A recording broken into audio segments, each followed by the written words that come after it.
Your liver is the largest internal organ in your body, and right now it is performing over 500 different functions just to keep you alive.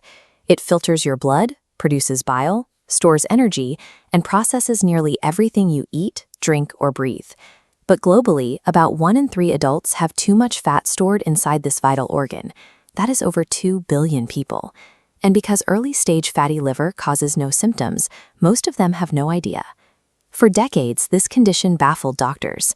In 1980, a pathologist at the Mayo Clinic named Jürgen Ludwig examined 20 patients with severely inflamed, scarred livers.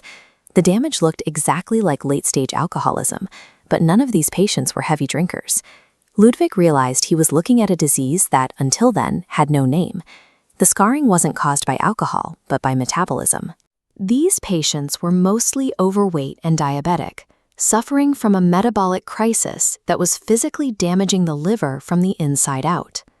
To understand how this happens, we have to look at hour zero of the metabolic clock. Our modern baseline is a relentless cycle of consumption. Breakfast, a mid-morning snack, lunch, an afternoon snack, dinner, and a late-night treat. Every time you eat, carbohydrates break down into glucose, causing your blood sugar to rise. Your pancreas detects this spike and responds by flooding your bloodstream with a hormone called insulin. Insulin is a storage hormone. It sends a clear biological command to your liver. Pull this excess glucose out of the blood and convert it into glycogen, your body's short-term energy reserve. But insulin does something else. It prevents fat from leaving your cells. As long as insulin levels remain elevated, fat is biologically locked inside your liver. You cannot burn it. If you are grazing all day, your insulin levels stay permanently high. Fat gets continuously packed into your liver, day after day, but the cells never receive the biological signal to let it go. When you stop eating for 4 to 8 hours, the hormonal seesaw tilts. Insulin finally begins to drop, and its opposite, a hormone called glucagon, starts to rise. To keep your blood sugar stable, your liver starts draining its short-term glycogen reserves. As your body recalibrates to falling blood sugar, you might experience temporary symptoms like mild hunger, irritability, or a bit of brain fog. Between hours 8 and 12, those glycogen stores run dry. Your body suddenly needs an alternative fuel source to keep your brain and organs running. As external energy flatlines, fat cells release their contents. Fatty acids flow into the liver, transforming into fuel called ketones. This provides steady energy to the brain without blood sugar spikes. Growth hormone rises, protecting muscle mass, and intense hunger fades. Once you pass the 12-hour mark, the transition is complete. You have shifted from a machine dependent on constant external sugar into a system burning its own internal fat. Between 12 and 18 hours, your cells switch to a process called autophagy. Lacking incoming energy from food, they begin identifying and recycling damaged proteins and cellular waste. Inside the liver, a specialized form of this process called lipophagy takes over.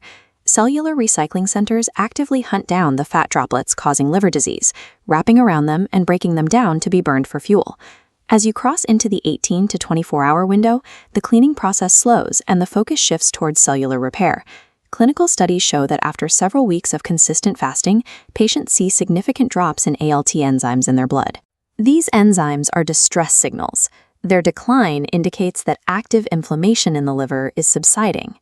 The liver is the only internal organ capable of growing back even after a large portion is surgically removed.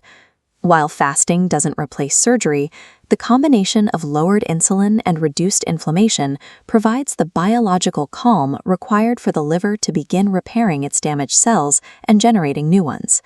Intermittent fasting is a millions of years old survival mechanism.